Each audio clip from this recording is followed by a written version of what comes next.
ఓ చిన్న పట్టణంలో ఓ యువకుడు ఉండేవాడు. అతను పేదవాడు. చదువు కోసం సరైన పుస్తకాలు లేవు. గురువు కూడా లేడు. కానీ అతనికి ఒక విచిత్రమైన అలవాటు ఉండేది. ఎక్కడైనా మ్యాథ్ ఫార్ములాస్ రాయడం. కాగితం దొరకకపోతే నేలపై, కర్ర దొరికితే గాల్లో కూడా ఈక్వేషన్స్ రాసేవాడు. అతని గది నిండా నంబర్స్, అతని మనసు నిండా మ్యాథమెటిక్స్. ఒకరోజు తన చేత రాసిన వేల సూత్రాలను తీసుకొని ఇంగ్లాండ్లోని ఒక ప్రముఖ గణిత శాస్త్రవేత్తకు పంపించాడు. అతను ఆ మ్యాథమెటిక్స్ ఫార్ములాస్ చూసి షాక్ అయ్యాడు. ఇలా ఆలోచించే మెథడు, ఇది విశ్వం పంపిన వరమా అని ఆశ్చర్యపోయాడు. అలా ఒక సాధారణ యువకుడు చిన్న పట్టణం నుంచి పంపిన లేఖ అతనిని ప్రపంచ గణిత శిఖరానికి తీసుకెళ్ళింది. ఈ యువకుడు ఎవరో తెలుసా? అతని శ్రీనివాస రామానుజన్.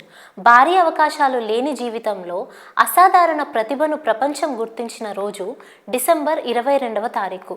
ఈ రోజును జాతీయ గణిత దినోత్సవంగా పిలుస్తారు. గురువు లేకపోయినా, మార్గం లేకపోయినా ప్రతిభకు దారి ఉంటుందనే నిరూపణే ఈ రామానుజన్. ఇలాంటి మరిన్ని సమాచారాల వీడియోల కోసం చూస్తూనే ఉండండి K2 న్యూస్.